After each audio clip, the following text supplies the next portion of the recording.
கொரிந்தியர் 1:9 தம்முடைய குமாரனும் நம்முடைய கர்த்தருமாய் இருக்கிற இயேசு கிறிஸ்துவுடனே ஐக்கியமாய் இருப்பதற்கு உங்களை அழைத்த தேவன் உண்மை உள்ளவர். இயேசு கிறிஸ்துவோடு நாம் ஐக்கியமாய் இருப்பதற்கு தேவன் நம்மை அழைத்திருக்கிறார். ஒருவரோடு ஒருவர் ஐக்கியமாய் இருப்பதை பற்றி நமக்கு தெரியும். தேவ பிள்ளைகள், தேவ ஊழியர்கள் ஒருவரோடு ஒருவர் ஐக்கியமாக இருக்க வேண்டியது அவசியம். அதுதான் சபைக்கு போகிறோம். அதுதான் ஊழியக்காரர்கள் நடுவில் எவ்வளோ ஊழியக்காரர்கள் ஐக்கியங்கள், ஊழியக்காரர்கள் அமைப்புகள் இருக்கின்றன. சபைக்கு வெளியேயும் அமைப்புகளுக்கு வெளியிலேயே நாம் ஒருவரோடு ஒருவர் ஐக்கியம் கொள்கிறோம், ஒன்றாய் சேர்ந்து ஜெபிக்கிறோம், காரியங்களை பகிர்ந்து கொள்கிறோம். ஆகவே அது நமக்கு ஓரளவுக்கு தெரிஞ்ச விஷயந்தான். பரிசுத்த ஆவியினுடைய ஐக்கியமும் உங்கள் அனைவரோடும் இருப்பதாக ஆசீர்வாதத்தில் சொல்லப்படுகிற காரியம் 2 கொரிந்தியர் 13:14 படிக்கிறோம். தேவனுடைய கிருபை, கிறிஸ்துவனுடைய அன்பு, பரிசுத்த ஆவியானுடைய ஐக்கியம் நம் அனைவரோடும் கூட இருப்பதாக. பரிசுத்த ஆவியினுடைய ஐக்கியத்தை குறித்தும் பென்னிஹின் போன்றவர்கள், யாங்கிச்சோ போன்றவர்களெல்லாம் நிறைய பேசியிருக்காங்க.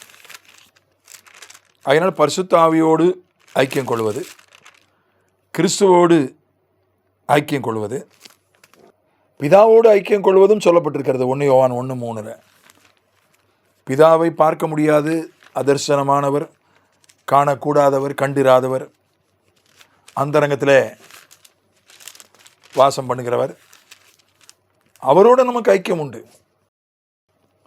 1 யோவான் 1:3 நீங்களும் எங்களோடு ஐக்கியம் உள்ளவர்களாகும்படி நாங்கள் கண்டும் கேட்டும் இருக்கிறதை உங்களுக்கும் அறிவிக்கிறோம். எங்களுடைய ஐக்கியம் பிதாவோடும் அவருடைய குமாரனாகிய இயேசு கிறிஸ்துவோடும் இருக்கிறது. எங்களுடைய ஐக்கியம் பிதாவோடும் கிறிஸ்துவோடும் இருக்கிறது.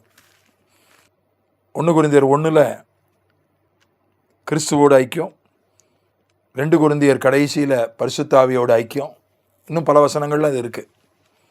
1 யோவான் 1 பிதாவோடு ஐக்கியம். நாம் சக விசுவாசிகள் ஊழியக்காரர்களோடு ஐக்கியம் கொள்வது போல பிதாவோடு, குமாரனோடு, பரிசுத்த ஆவியோடு நம்ம ஐக்கியம் கொள்ள வேண்டும். ஏன் அவர்களோடு ஐக்கியம் கொள்ளணும்? ஏன்னா எனக்கும் பெரியவர்களை கிட்ட பழக பயமாக இருக்கும். நான் பெரிய ஊழியக்காரர்கள்ட்ட கொஞ்சம் பழகவே கொஞ்சம் ரொம்ப கிட்ட போக மாட்டேன். ஏன்னா நான் செய்கிறது சரியா தப்பா அப்படின்றது 2வது விஷயம். ஒருவர் எனக்கு ஒரு திருக்குறளை சொல்லி கொடுத்தார். திருக்குறளில் போட்டிருக்கு, பெரியவர்களெல்லாம் நெருப்பு போன்றவர்கள். ரொம்ப கிட்ட போனால் சுட்டுறோம், ரொம்ப தள்ளி போயிட்டால் குளிரும். அதனால் ரொம்ப நெருங்கியும் போயிடக்கூடாது, ரொம்ப தள்ளியும் போயிடக்கூடாது. சரியான தூரத்தில் இருந்து பெரியவர்களோடு பழக வேண்டும் என்று ஒரு திருக்குறள் இருக்கிறது என்று ஒரு விசுவாசி தான் சொன்னார். அதே மனசில் பதிஞ்சிட்டேன். அதனால் பெரியவர்களோடு நான் ரொம்ப போய் ஒட்ட மாட்டேன். அவங்கள நேசிப்பேன், அவங்கள ரொம்ப மதிப்பேன். ஆனால் ரொம்ப கிட்ட போயிட மாட்டேன். அப்படி உணர்ச்சி வசப்பட்டு சில முறை ரொம்ப கிட்ட போய் சில தர்ம சங்கடங்கள் எனக்கு ஏற்பட்டிருக்கிறது. ஆனால் ரொம்ப கிட்ட போயிட மாட்டேன். அப்படி மனிதன்கிட்ட அப்படின்னா, ஏன்னா மனிதன் அவனுடைய அறிவு குறை உள்ளது, புரிந்து கொள்ளுதல் குறை உள்ளது, அந்த பிரச்சனைலாம் இருக்குது. நம்மை ஏலி அன்னாளை புரிந்து கொள்வது போன்றதை போல நம்மை தவறாக புரிந்து கொள்வதற்கு வாய்ப்பு இருக்கிறது. ஆனால் தேவன் அப்படிப்பட்டவர் அல்ல. நம்மளை பற்றி நல்லா தெரியும், நல்லா புரிஞ்சுக்கிட்டவர், அந்த பிரச்சனை இல்லை. ஆனாலும் அவர்கிட்ட நம்ம ஏன் போகணும்? அவ்வளோ பெரியவராச்சே, பட்சிக்கிற அக்னி, பெரியவங்களே நெருப்பு போன்றவர்கள், அவர் பட்சிக்கிற அக்னி ஆச்சே, கிட்ட போனால் சுடுமே என்று நீங்கள் நினைக்கலாம். அதுக்கு இந்த 3 வசனங்களிலும் 3 விஷயங்கள் சொல்லப்பட்டிருக்கிறது. உண்மை உள்ளவர், 1 கொரிந்தியர் 1:9 தேவன் உண்மை உள்ளவர். ஆகவே நம் கிறிஸ்துவோடு ஐக்கியம் கொள்ளணும். பிதா அழைக்கிறார், வந்து என் குமாரனோடு ஐக்கியம் கொள்ளுங்கள் என்று பிதா அழைக்கிறார். ஏனென்றால் பிதா உண்மை உள்ளவர். என்னுடைய குடும்பத்தில் ஒரு நபர் உண்டு, நல்லா நேசிப்பார், நல்லா உதவி செய்வார். ஆனால் உண்மைன்றது கிட்டத்தட்ட கிடையாது. பண விஷயத்தில் உண்மையே கிடையாது. யார் பணத்தையும் எடுத்து பண விஷயத்தில் கொஞ்சம் கூட கிட்டத்தட்ட உண்மை கிடையாது. கிட்டத்தட்ட 0 தான் அவருடைய உண்மை. யார் சொத்தையும் தனதாக்கி கொள்ள நினைப்பார். சொத்து சம்பந்தமாக பணத்தில் கையாடலாம் பண்ணியிருக்கிறார். 2 பேர் கையாடல் பண்ணாங்க. ஒருத்தர் ஒத்துக்கிட்டார், மன்னிப்புலாம் கேட்டார். இன்னொருத்தர் அதை தந்துருவேன்னாரு. இன்னொருத்தர் மன்னிப்பும் கேட்கல, தன்னை நியாயப்படுத்தினார். மற்றவங்க கிட்ட நான் தப்பே பண்ணலை, மற்றவங்க தான் தப்பு பண்ணிட்டாங்க அப்படின்லாம் பேசினார். வாயை திறந்தாலும் உண்மை இருக்காது, காரணம் இல்லாமலே போய் சொல்லுவார். ஊழியக்கார் இத்தனைக்கும் ஒரு ஊழியக்கார், அதான் பெரிய ஆச்சரியம். திறமைசாலி, உழைப்பாளி, அன்புள்ளவர், உதவி செய்கிறவர். ஆனால் உண்மை கொஞ்சம் பண விஷயத்துலேயும் வார்த்தையிலையும் கொஞ்சம் கூட உண்மை கிடையாது. எத்தனையோ தடவை சரி அவர் சரியாயிருவார்னு அவரை கூட எத்தனையோ தடவை ஐக்கியம் கொண்டு பார்த்தேன். வர வர அவருக்கு துணிகரம் அதிகரிச்சுட்டு போகுது. நம்ம தப்பு பண்ணிட்டேன், ஒரு கொஞ்சம் கூட உணர்வு இல்லை, கொஞ்சம் கூட உண்மை இல்லை, உணர்வும் இல்லை. அதனால் அவரோட உள்ள ஐக்கியத்தை நான் துண்டிச்சிட்டேன். ஆனால் நம்முடைய தேவன் அப்படிப்பட்டவர் அல்ல, அவர் உண்மை உள்ளவர். அப்புறம் 2 கொரிந்தியர் 13 போட்டிருக்கு, ஏன் பரிசுத்த ஆவியின் ஐக்கியத்தை குறித்து சொல்லப்பட்டிருக்கிறது.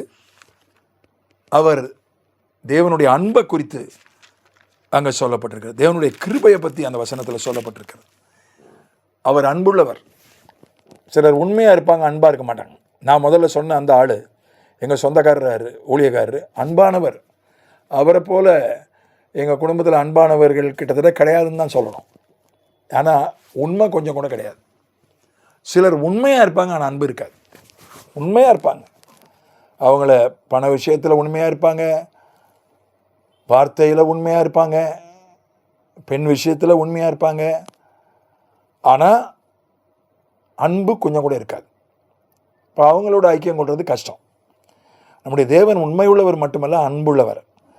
ஆகவே அவரிடத்தில் நெருங்கி பழகலாம். 3வது சொல்லப்பட்டிருக்கு 1 யோவான் 1:3, நீங்கள் எங்களோடு ஐக்கியம் கொள்ளும்படி அந்த தேவனோடு எங்களுக்கு ஐக்கியம் இருக்கிறது. ரொம்ப அழகாக சொல்லப்பட்டிருக்குது 1 யோவான் 1:3, நீங்களும் எங்களோடு ஐக்கியம் உள்ளவர்களாகும்படி நாங்கள் கண்டும் கேட்டும் இருக்கிறதை உங்களுக்கு அறிவிக்கிறோம். எங்களுடைய ஐக்கியம் பிதாவோடும் அவருடைய குமாரனாகிய இயேசு கிறிஸ்துவோடும் இருக்கிறது. ஏன் எங்களுடைய ஐக்கியம் பிதாவோடு இருக்கிறது? நீங்கள் எங்களோடு ஐக்கியம் உள்ளவர்களாகும்படி. எந்த அளவுக்கு நம்ம தேவனோடு ஐக்கியப்படுறோமோ அந்த அளவுக்கு தேவ பிள்ளைகள் நம்மோடு கூட ஐக்கியப்படுவார்கள். சிலர் சொல்லுவாங்க, ஐயா எனக்கு யாரோடையும் ஒத்து போக மாட்டேங்குது, யார் ஆவியும் ஒத்து போக மாட்டேங்குது, யாரோடையும் ஒத்து போக மாட்டேங்குது, தேவனோடு மட்டும்தான் ஒத்து போகுது, நான் உண்டு தேவன் உண்டு என்று இருக்கிறேன். அது சரியான நிலைப்பாடு அல்ல. தேவனோடு நம்ம எவ்வளவு ஐக்கியம் கொள்கிறோமோ அவ்வளவு தேவ பிள்ளைகள் நம்மோடு ஐக்கியம் கொள்வார்கள், நம்மோடு பேச விரும்புவார்கள், நம்மோடு ஜெபிக்க விரும்புவார்கள், நம்மோடு நேரத்தை செலவு பண்ண விரும்புவார்கள், நம்மோடு சேர்ந்து செயல்பட விரும்புவார்கள். தேவனோட நெருங்கி பழக பழக பூவோடு சேர்ந்த நாறு மணக்கும். நாறு மனம் வீசும்போது அந்த மனத்தை முகர்வதற்கு மக்கள் வருவார்கள்.